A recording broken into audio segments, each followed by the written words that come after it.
You transported to 1st century BC Rome.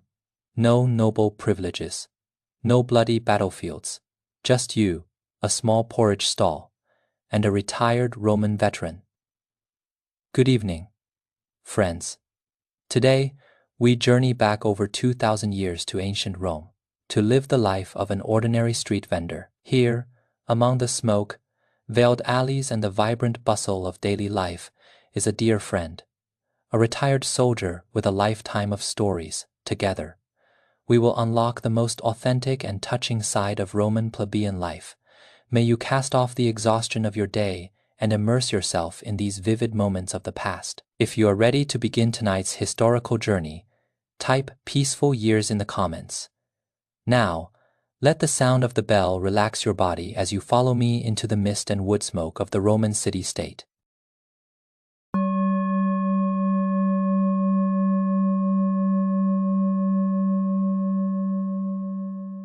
This wooden hut is your only refuge in this city.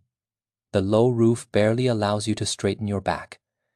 The walls, patched together from rough timber, are riddled with gaps stuffed with dried straw to ward off the lingering chill of the night. Beneath you, the wooden bed is covered with a thin layer of straw, rough to the touch, yet solid.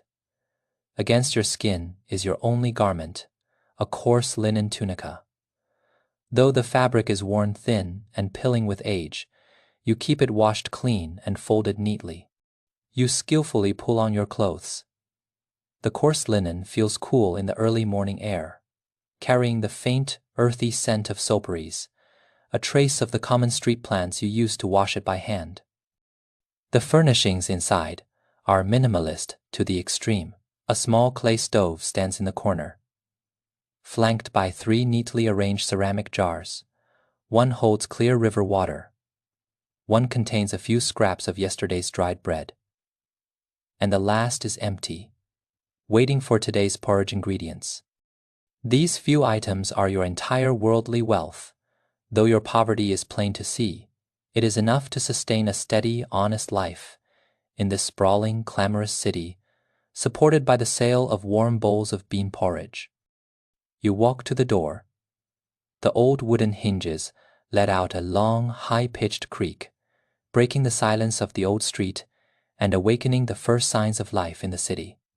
The moment you push the door open, the morning dampness rushes in, carrying a complex yet vibrant atmosphere. There is the crisp scent of cobblestones soaked in night dew, the aroma of toasted grain wafting from a distant bakery, the faint fishy tang of water overflowing from the public fountain at the corner, and the subtle hint of livestock drifting from deep within the alleys. This is the unique scent of Rome, the smell of the marketplace, of wood smoke, of life itself.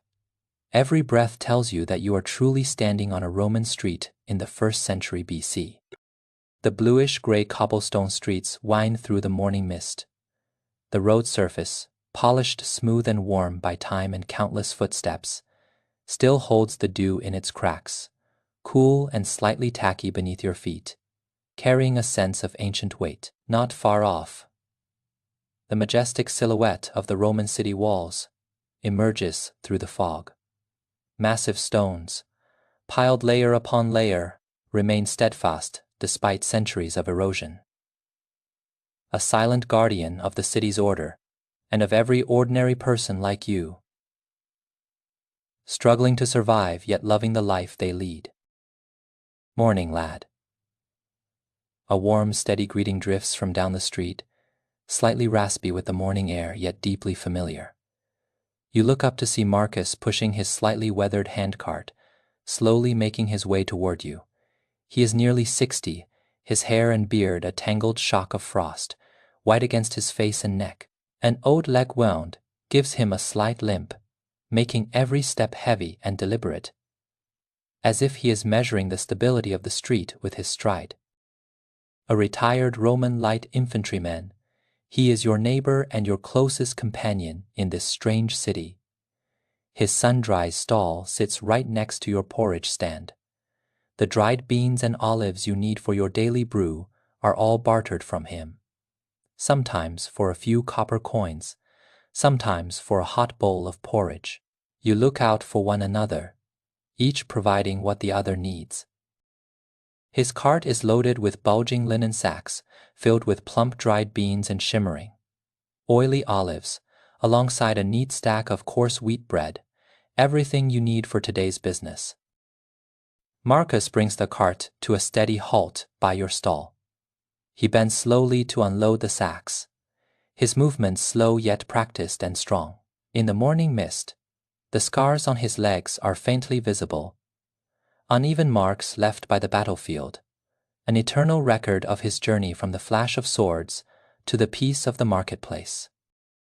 Today's beans are from the south, large grains. They'll boil down softer and carry a richer aroma, Marcus says, handing you a sack. His palms are rough, like the bark of an ancient tree, covered in layers of calluses. On one side are the hard ridges from years of gripping weapons in the Legion. On the other, the softer calluses from hauling goods and tending his shop. Every line on those hands hides a piece of a life unknown. You take the sack, your fingertips brushing against the dry, hard beans. The slight graininess against your skin brings a sudden sense of grounding, a quiet reassurance. With a nod and a smile, you duck back into the hut, returning with a clean ceramic bowl filled with lukewarm river water. "Take a breather, Marcus," you say, your voice thick with sincerity. "Have some water. I'll get the fire going now. You'll be the first to have a hot bowl of porridge today, I promise." Marcus takes the bowl with a slight nod, leaning back against his cart as he sips slowly, his gentle gaze following your busy movements. You pull a small basket of charcoal from beneath the stall, carefully stacking the pieces inside the clay stove. Tucking a few dry wood splinters into the center, you strike your flint several times. Sparks crackle and pop, gradually licking at the dry wood until a thin trail of smoke curls upward, drifting through the cool morning breeze with the faint, comforting scent of burning charcoal. You steady the iron pot over the stove and lift the water jar, slowly pouring the clear liquid in. As ripples begin to dance on the surface and the water warms, you grab a large handful of dried beans, give them a quick rinse, and toss them into the pot. You add a few olives for flavor and begin to stir with a wooden spoon. Your movements are fluid and practiced, as if you have been brewing this porridge on this very street for a lifetime. While you work, Marcus begins to set up his own stall with methodical precision. His display is more orderly than yours, an old piece of linen spread across the ground, supported by a simple wooden frame.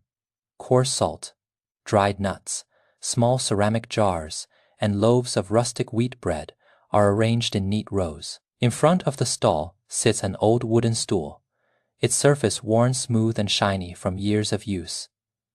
This is his place to rest, the corner where the two of you will later sit to drink, talk, and share news of the city. A small space that holds the weight of your simple, steadfast friendship.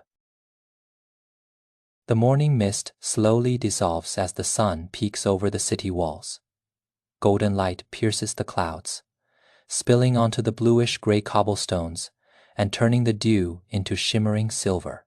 From a distant bakery, the rich aroma of toasted grain grows stronger, punctuated by the rhythmic snap of wood in the ovens. The streets begin to stir. Craftsmen shoulder heavy tools, hurrying toward their workshops. Women carry empty jars to the public fountain, chatting and laughing. Children break free from their mothers' hands, their bright laughter echoing through the alleys. Wrapped in the morning light, Rome has fully awakened, every corner brimming with the vibrant energy of life. Beneath your iron pot, the flames leap and grow. The water begins to boil, bubbling with a steady glug as the beans tumble and dance. The salty fragrance of olives mingles with the sweetness of the beans, drifting from the pot and wafting down the cobblestone street into the homes of early risers. The scent isn't overpowering, but it is lingering and irresistibly inviting. A gentle morning call to every traveler to stop, take a bowl, and warm their soul. The first customer arrives right on time, a broad-shouldered, tall craftsman fresh from a nearby workshop, with fine wood shavings still clinging to his forehead, wearing dust-covered linen and carrying the warmth of the workshop's forge. He approaches without a word. He pulls a copper coin from his pocket and drops it into your ceramic tray. The clink of metal on clay is sharp and clean, the sound of the marketplace, honest and warm, carrying a simple transaction of goodwill. You take a clean bowl and carefully ladle out a steaming portion of bean porridge. As you hand it to him, the rising steam veils his eyes, softening the lines of exhaustion on his face. He takes the bowl with a quiet word of thanks and stands by the roadside, drinking in large gulps. As the warmth spreads through his body, his weariness fades into a look of quiet contentment, as if a single bowl of porridge were enough to dissolve all the hardships of labor. At the same time, Marcus greets his first patron, a silver-haired woman with a face etched in wrinkles, leaning on a simple wooden staff. She hobbles to his stall, selects a loaf of coarse bread, and hands him a copper coin. The exchange is direct and silent, yet it hums with the authentic rhythm of daily life, the most common sight in the heart of a Roman market. Your porridge stall and Marcus's grocery stand sit side by side in the morning light, guardians of this old cobblestone street. Together, you watch over this small world, cherishing the quiet, stable life you've built, year after year, day after day. As the sun climbs higher, the golden light intensifies, filtering through the gaps in the alleys and over the terracotta roof tiles until the entire street is bathed in brilliance, leaving no shadow untouched. The Roman marketplace is now in full swing. The cobblestones are a sea of people, shoulder to shoulder, moving in an endless flow. Donkey carts clatter by, the wheels rumbling rhythmically over the stones, to the shouts of the drivers, the clink of coins, the hum of conversation, the cries of laborers, the laughter of children, and the braying of livestock all weave together into Rome's unique urban symphony. Loud but not chaotic, bustling but grounded, pulsing with the raw energy of life.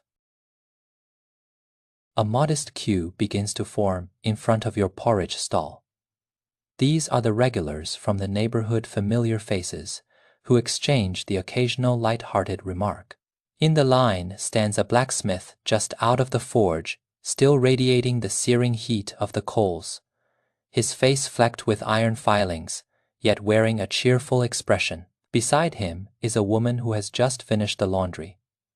She carries a wooden tub heavy with damp clothes, her pace hurried and her face etched with fatigue. Yet she remains undeniably gentle.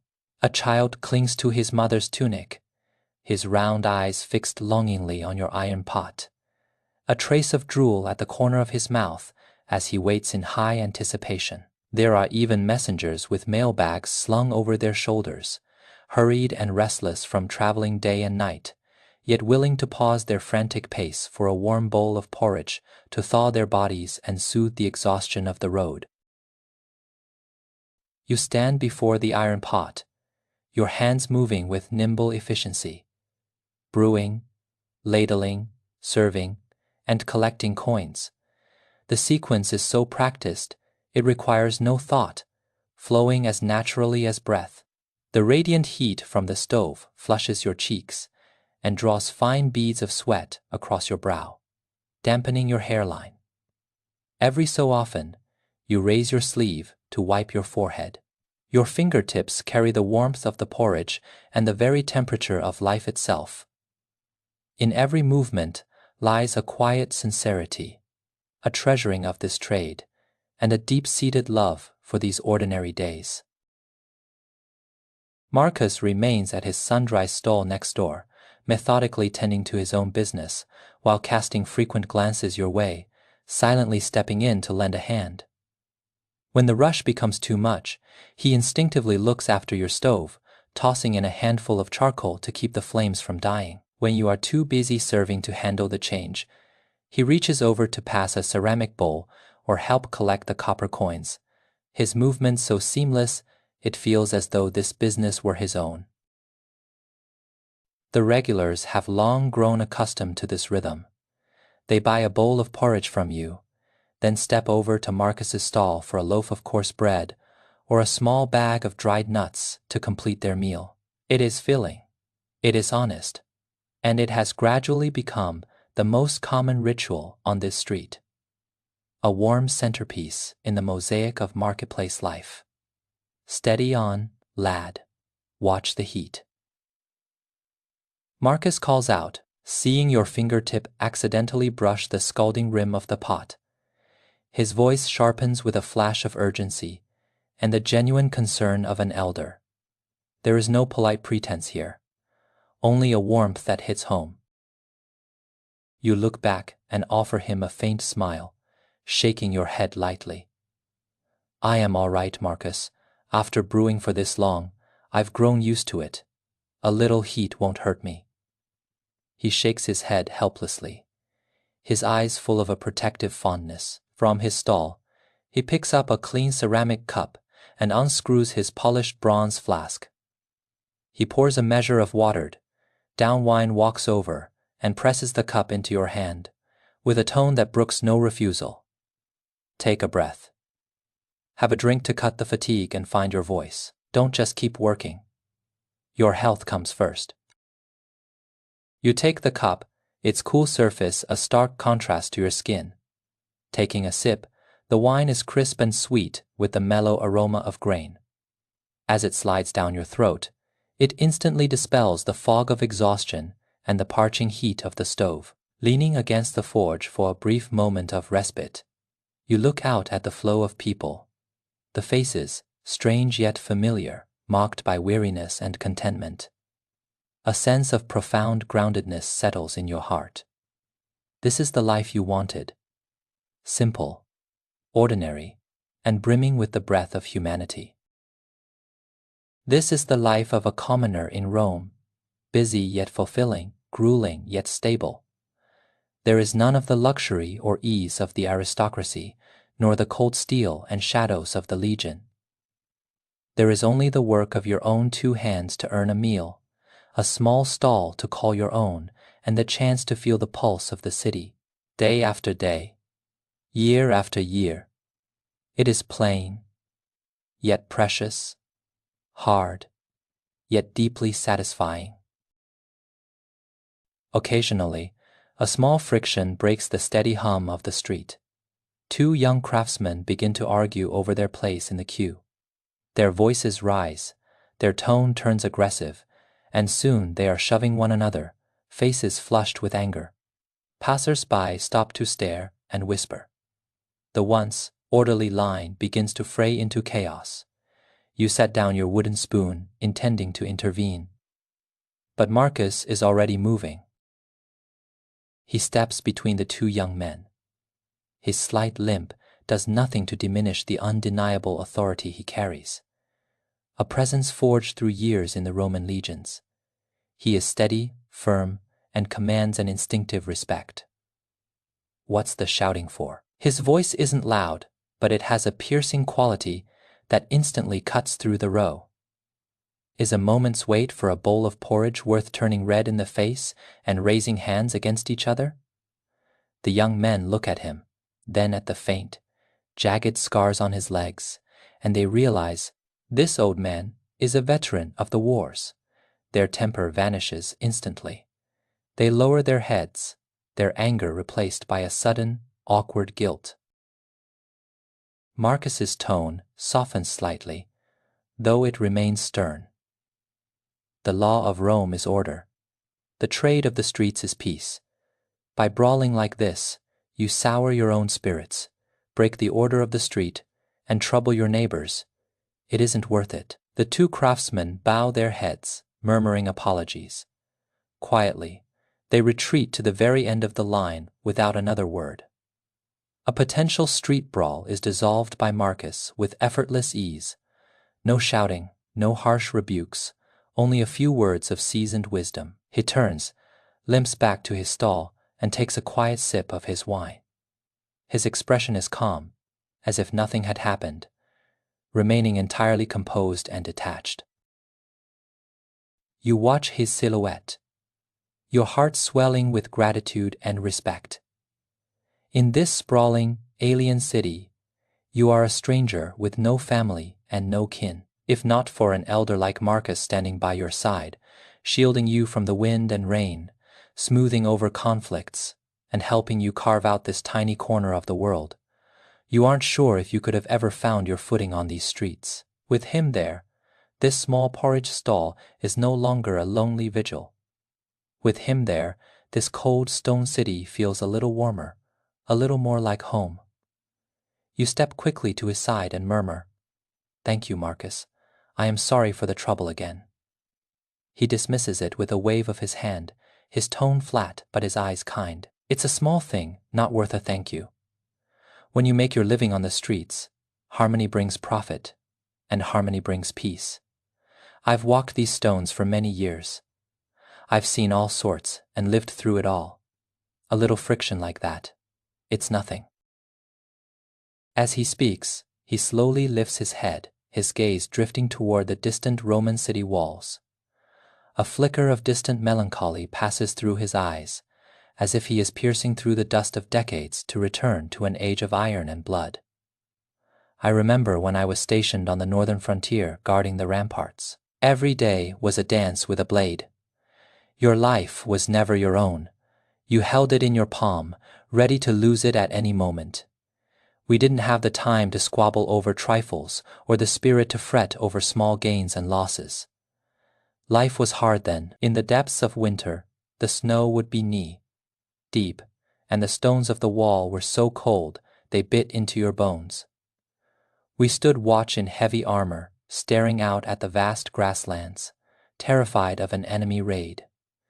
We couldn't even get a decent night's sleep. Back then, a bowl of hot porridge or a warm meal, that was a luxury beyond reach.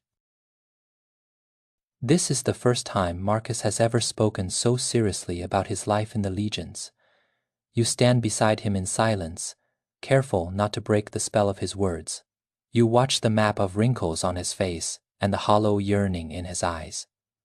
And for a moment, you see him, the young soldier, clad in leather and iron, clutching a spear against the howling frontier winds. He tells you of the northern winters, where the wind cuts like a knife, of snow so deep that every step was a battle, and of stone so frozen that even through thick hide, the chill seeped into his marrow. Their only rations were rock, hard dry bread and icy river water. Hot porridge was a dream. Even a sip of lukewarm water was a rarity. They would choke down dry crusts with mouthfuls of ice water, hardening their hearts just to find the strength to hold the line, to hold Rome. Back then, my greatest wish was just a bowl of hot porridge, a warm, fragrant bowl to thaw my frozen limbs and soothe a weary heart. Marcus's voice is soft, colored with a mix of regret and quiet relief. Later, when I was discharged because of my wounds and left the battlefield, I came back to this familiar city. I set up this little stall. Now, I can have a sip of warm wine and a hot meal every day, watching the wood smoke rise from the streets and seeing people live their lives in peace. I finally understood that stability is more important than anything. A simple, ordinary life. That is the most precious happiness there is. Listening to him, a wave of emotion washes over you, and your eyes grow slightly warm. You spend your days at this tiny stall, repeating the cycle of brewing and selling, sometimes feeling the weight of your poverty, the boredom of the routine, or the ache of the labor. But compared to Marcus's time on the battlefield, compared to those days where life hung by a thread, this ordinariness, this stability, even this exhaustion is incredibly precious. You realize that the trivial chores you once complained about are the very things Marcus, and countless others who walked away from the war, spent their entire lives praying for. You turn back to your stall in silence.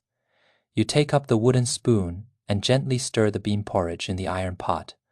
The flames continue their dance. The aroma remains thick and inviting.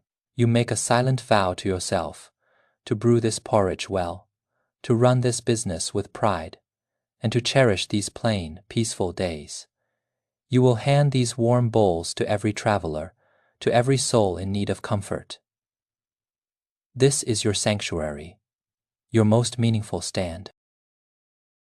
The morning hours slip away in a blur of busy work and quiet conversation, silent yet profoundly fulfilling.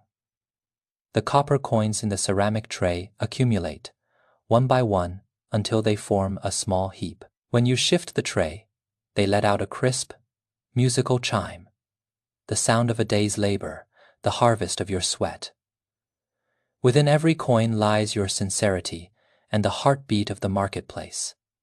Pot after pot of porridge is brewed. Dried beans and olives are added again and again.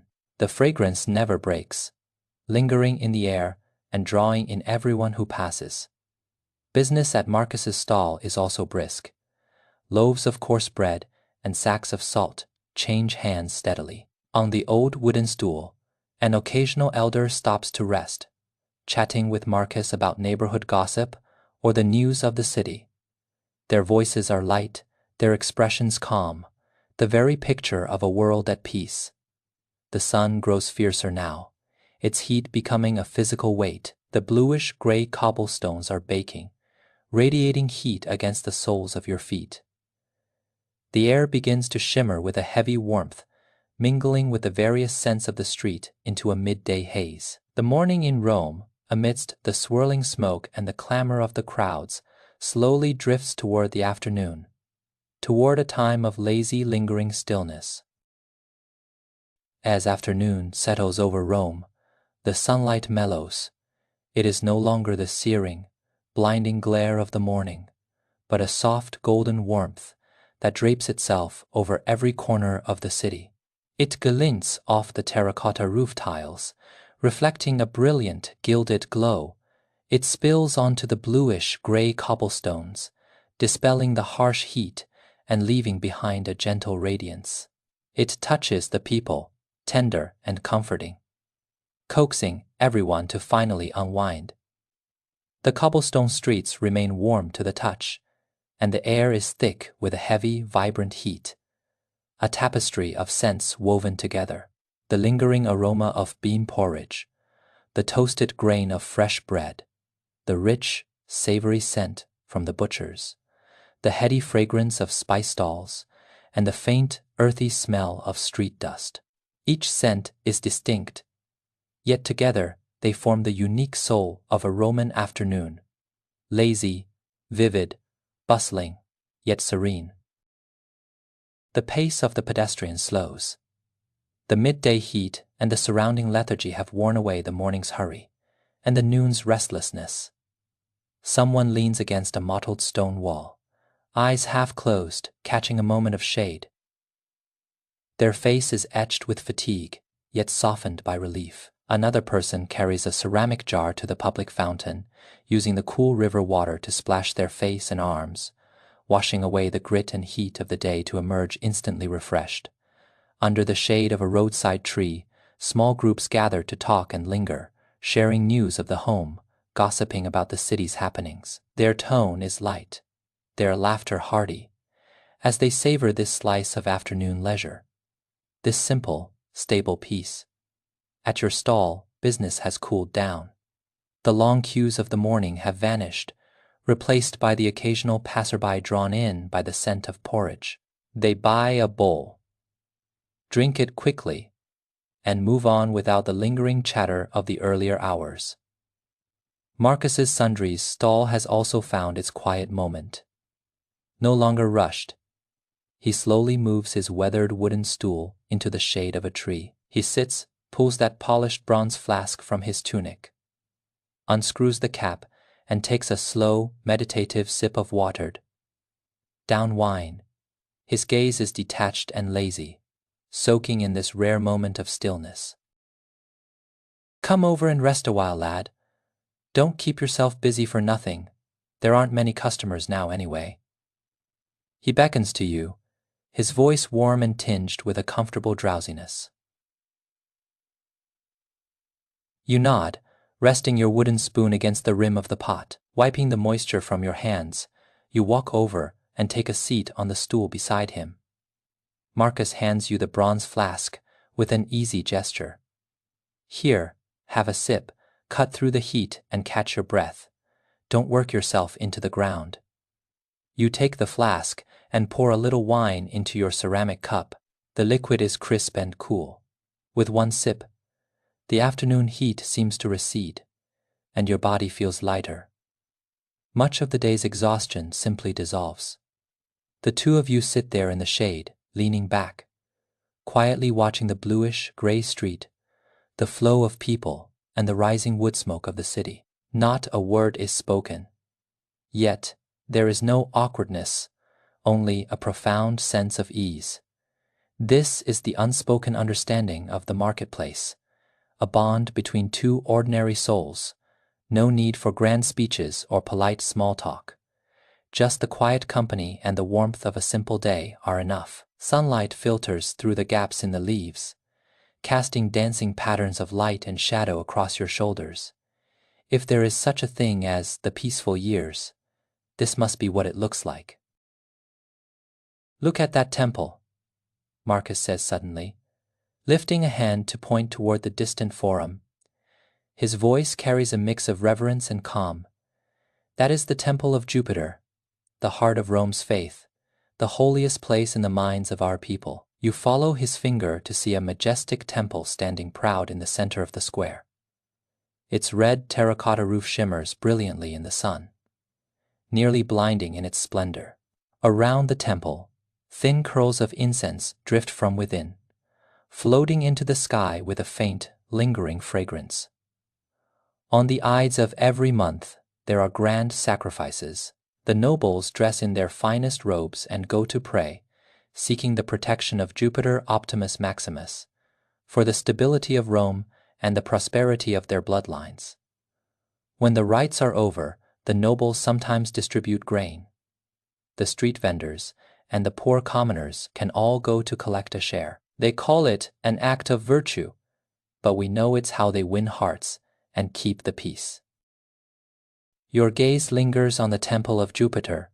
You watch as priests in white robes walk past the front, their expressions solemn and their steps measured, every movement radiating awe for the god.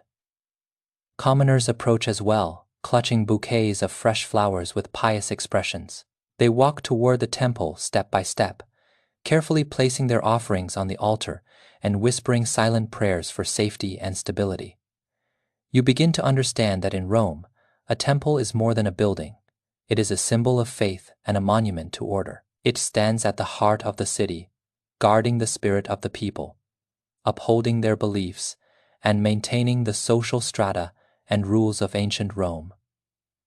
"Everything in Rome revolves around the rules of the gods," Marcus says, taking another sip of wine. His tone is that of a man who has seen the world clearly. The nobles have their rules. They sit high above with their privileges. Yet they are bound by their own chains. The commoners have their rules. We live by the work of our hands, minding our own business and seeking a quiet life. The slaves have their tasks, commanded at their master's whims, doing the heaviest labor without even the ghost of freedom. And the soldiers have their duty, to guard the peace of Rome and the homes of its people, even at the cost of their lives. Everyone keeps to their place, and everyone follows the rules of the city. Only then can this city run, and only then can it truly thrive. Marcus tells you of Rome's transformation.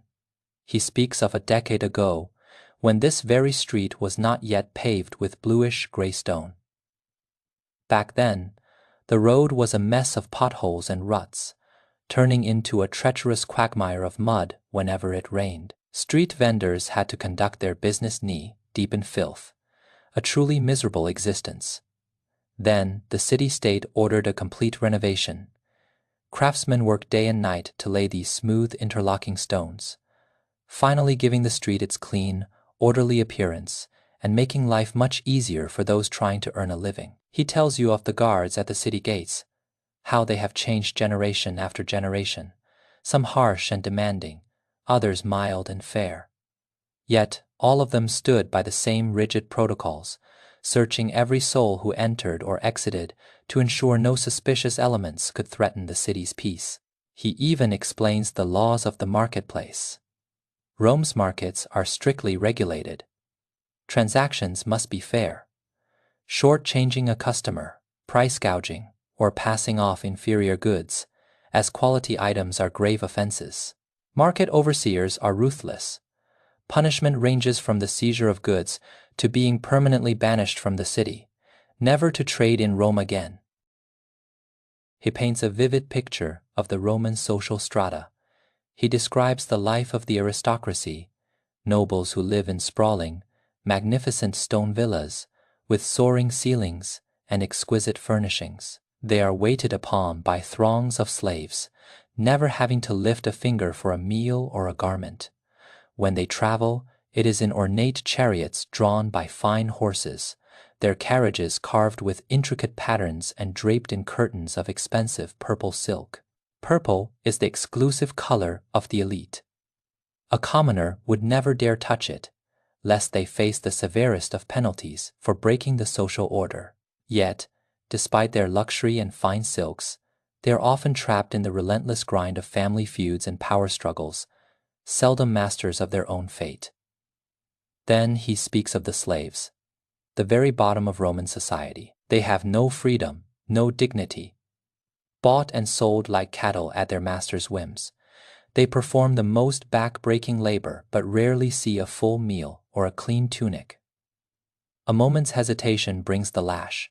Their lives are a cycle of bitterness and helplessness. Finally, he speaks of the commoners, the plebeians, people like you and him, relying on your own two hands, guarding a small stall just to put food on the table. You have none of the luxury of the nobles, nor the indignity of the slaves. You mind your own business and live in peace. 3 meals a day and a warm bed.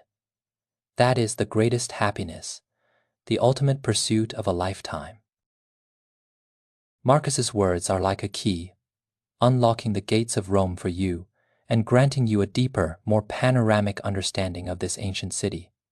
Standing at your small porridge stall, you previously saw only a tiny sliver of the street, a microcosm of common life. But through Marcus's eyes, you see the blueprint of all Rome, its rules, its rigid hierarchies, its soul, and its raw vitality. It makes you realize the weight and meaning behind the era you live in, the class you belong to, and the simple life you lead. In the middle of your conversation, an old veteran in battered armor and silver hair catching sight of Marcus, his eyes light up. He hurries over to the wooden stool, greeting Marcus with a voice full of warmth and nostalgia.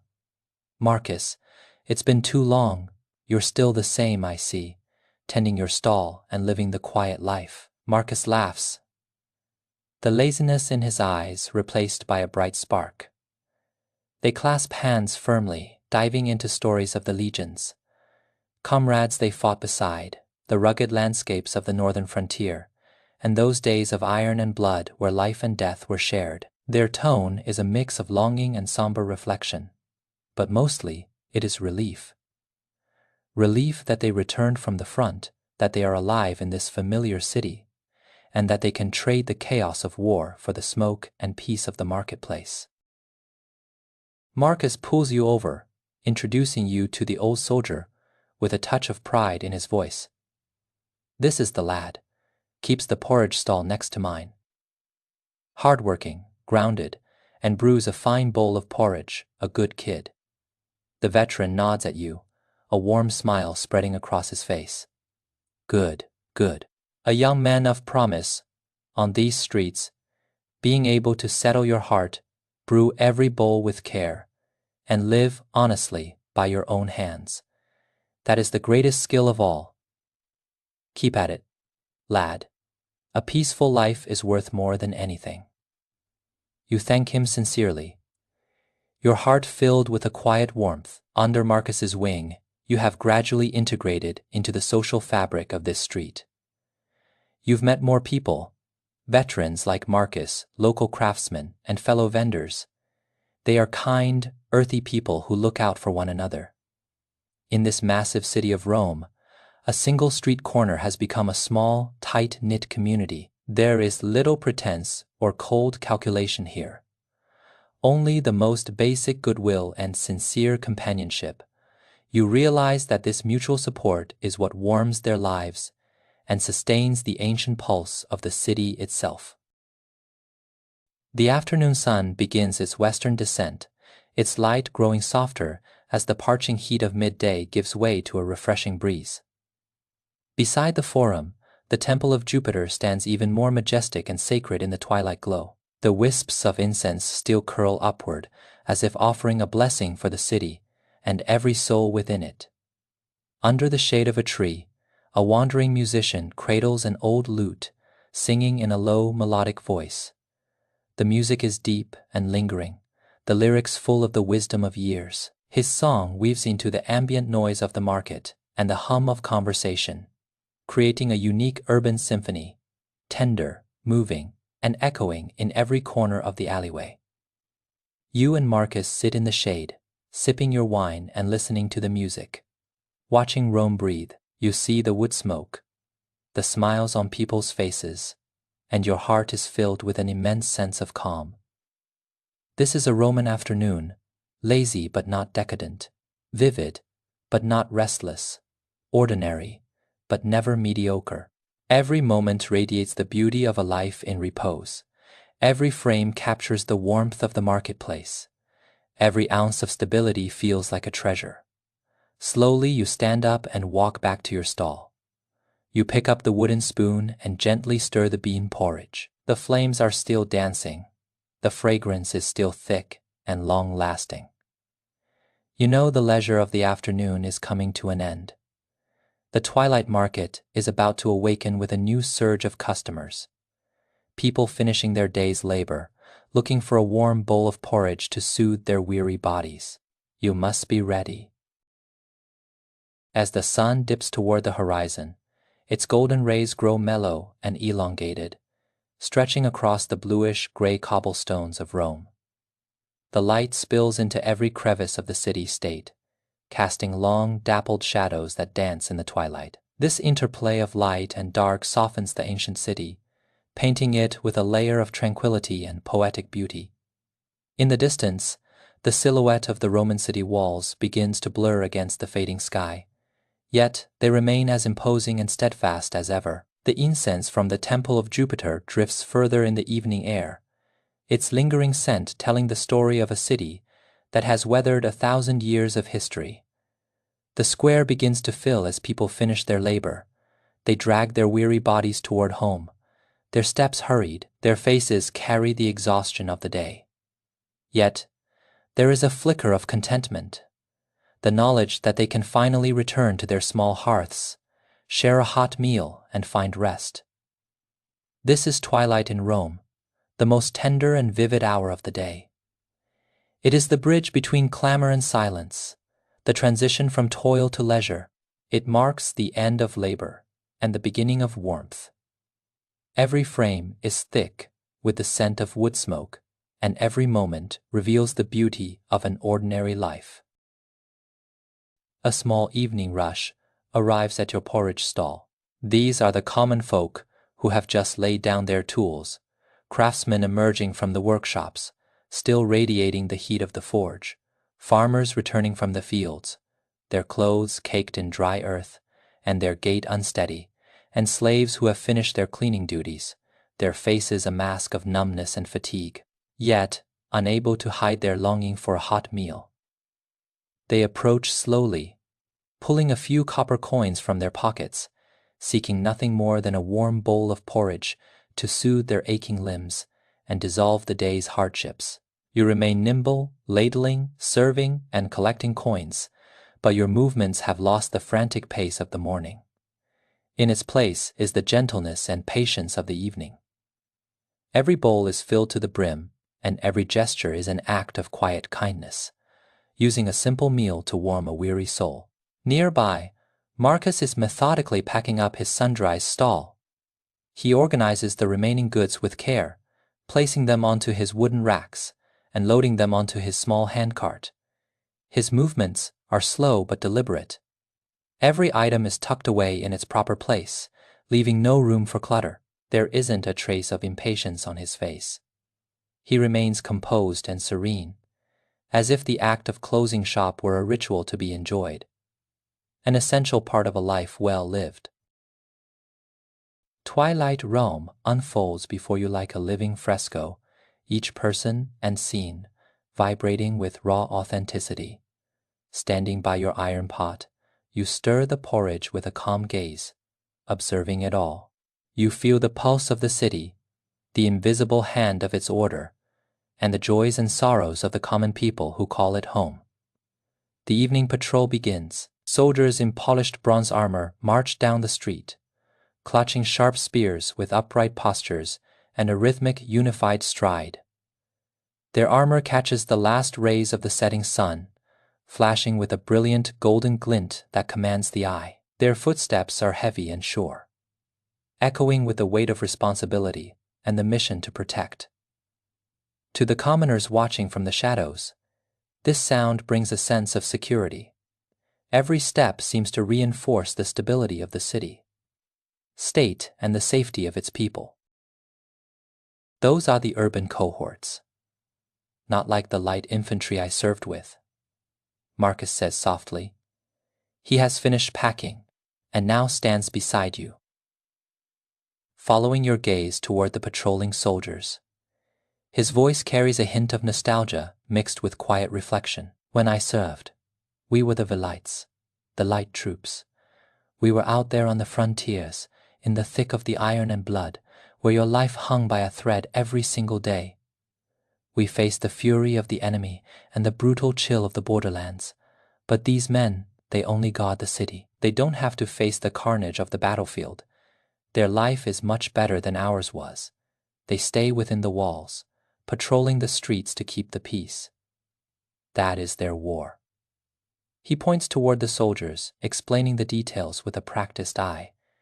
Look at their armor. It's bronze, hard and solid. It's far tougher than the leather we wore, able to turn back a blade with ease. Their spears are longer, sharper, and far more lethal. The stability of Rome and the safety of its people rest on their shoulders. They are the guardians of the city, the watchmen of the Roman people. You watch the soldiers, their straight backs, their steady march, the glint of their gear, and a profound sense of security and respect washes over you. With them on watch, the Roman night will remain free of chaos. The people in the alleys can sleep soundly, without fear of invasion or riot. Because of them, this ancient city remains stable, its vibrant life continuing uninterrupted. From the other end of the street, a magnificent aristocratic chariot rolls slowly into view. It is drawn by 4 powerful coal-black stallions, with coats that shimmer like polished stone. They move with an elegant, steady grace. The chariot itself is a masterpiece of craftsmanship, carved with intricate vine patterns that proclaim the luxury and status of its owner. The curtains are made of expensive purple silk, soft, vibrant, and regal. Purple is the color of the elite. No commoner would dare touch it, for to do so would be to violate the sacred rules of Rome and invite severe punishment. Beside the chariot, several well-dressed slaves follow with bowed heads and reverent expressions. Some lead the horses, others shoulder heavy chests, and some walk close to the wheels as protectors.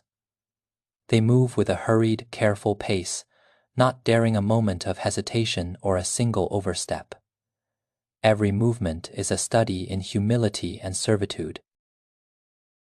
The chariot rolls slowly across the bluish, gray cobblestones, the heavy rumble of its wheels striking a stark, somber chord against the fading bustle of the street. As the plebeians catch sight of the aristocratic carriage, they instinctively make way, standing at the roadside with heads bowed. No one dares to look up or cross its path. Only when the chariot has disappeared into the distance do they slowly raise their heads and resume their journey. This is the rigid, unforgiving hierarchy of ancient Rome. The nobility perched high above, cloaked in privilege and reverence, the commoners in the middle, living by their own hands and minding their own station, and the slaves at the very bottom, stripped of freedom and dignity, moved about like chess pieces at the whims of others. This is the raw, unvarnished face of Roman society, cruel, yet unavoidable. That belongs to a senator, Marcus says, his eyes following the receding chariot. His voice holds neither envy nor scorn, only the weary calm of a man who has seen too much. The grape-vine pattern on the curtains is his family's crest.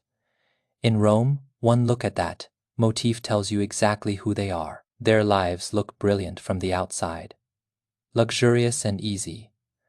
But they have their own miseries and feuds. The power struggles between families, the backstabbing and scheming within the Senate. They are often trapped by their own status. Their days are likely not as stable or as free as ours. As the chariot vanishes around the bend of the alley, a sudden sense of relief washes over you. You feel grateful to be a commoner, not a noble bound by a web of schemes, and not a slave at the mercy of a master's blade. You are thankful for this tiny porridge stall, for the ability to earn an honest living with your own two hands. You don't have to face the flash of swords or the suffocating weight of political ruin. 3 meals a day is happiness. Peace and stability are all one could ever ask for. In the clearing by the roadside, the slaves are still toiling. Their bare chests, bronzed and glistening under the fading sun, are slick with sweat that drips onto the parched ground, evaporating instantly. They shoulder massive stones, moving from one end of the yard to the other with heavy, agonizing steps. There is no joy on their faces, only a hollowed-out numbness. Their eyes are vacant, the light within them long extinguished by the weight of their existence. Not far away, an overseer stands with a leather whip in hand, his expression cold and predatory. At the slightest hint of hesitation, the whip cracks down. The slaves flinch and shudder in pain. Yet they dare not resist or complain. They can only endure and keep working. This is the lowest depth of Rome, bitter, helpless, and profoundly lonely. Every frame of this scene stings the heart, revealing the cold cruelty that anchors this ancient civilization. Marcus watches the laboring slaves and lets out a soft, heavy sigh. "Poor souls," he murmurs, his tone a mix of pity and resignation. His gaze grows distant. Coming back from the wars, having seen so much death and suffering, you realize how precious life is and how rare true stability can be. Commoner or slave, rich or poor, to be alive and to live in peace is enough. Even if the days are meager, even if the work is hard, as long as there is safety and calm, it is worth more than anything else.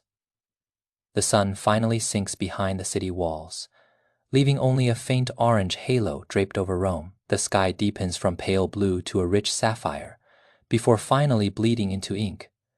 In this interplay of light and shadow, the Roman twilight drifts into night. The streets grow quiet. One by one, the people return to their homes, closing their doors to prepare supper and enjoy the warmth of their own sanctuary. A hush finally falls over your porridge stall. Your last customer finishes his bowl, whispers a quiet word of thanks, and disappears into the gloom with weary steps. The ceramic tray is now heaped with copper coins, their golden glint shining even in the dim light. You pick them up, counting them one by one. The metal is cool and heavy against your palm, bringing a deep sense of satisfaction. This is the harvest of your toil. Within these coins lies your hard work, your persistence, the wood smoke of the city, and the simple happiness of a day well spent. Marcus has finished packing his cart. The goods are arranged with his signature precision. He walks over and gives your shoulder a gentle pat. Close up shop, lad. It's getting dark, and the night air is turning cold. Get some rest. You nod, a content smile playing on your lips. You carefully ladle the last bit of porridge into a jar and seal the lid tight, as if trying to preserve the warmth of the day itself.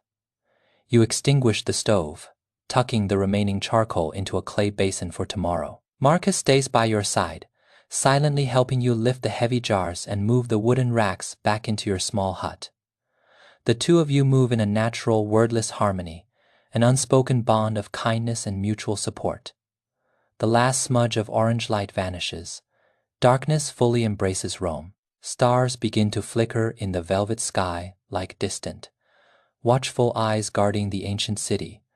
Rome settles into a deep quiet with only the faint, rhythmic sounds of the night echoing through the stone streets. Night falls.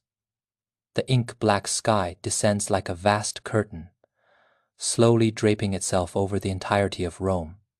It blankets every hidden corner of the streets, the massive silhouettes of the city walls, the solemn peak of the Temple of Jupiter, and your own small, humble stall. The bluish, gray cobblestones grow quiet. The marketplace, which clamored with life all day long, finally yields to the stillness, leaving only the tender silence of the night to cradle this ancient city-state. High above, the river of stars hangs low. Countless points of light flicker in the darkness, like diamonds scattered across velvet, brilliant and dazzling, casting a faint, ethereal luster onto the stone streets below. The moon peeks slowly from behind the clouds, its silvery light gentle and pure, like a thin veil draped over the city. It softens the hard edges of the fortress walls and lends a dreamlike grace to the solemn temples. Every street corner, every alleyway is transformed into a scene of poetic beauty. Below, the scattered lights from the wooden huts begin to glimmer. Tiny, warm sparks, like fallen stars, guiding the way home and breathing a quiet soul into the sleeping city. The clamor and restlessness of the day have dissolved into the dark, leaving behind only the most delicate sounds to echo through the night. You hear the steady, measured tread of the patrolling guards, clear and rhythmic as it moves from one end of the street to the other. It isn't jarring. Instead, it adds a profound sense of security to the silence. Occasionally, the distant clip-clop of donkey hooves ripples through the air, only to fade back into the stillness. And from the corner, the public fountain hums its eternal song, the gentle ting, dong of running water,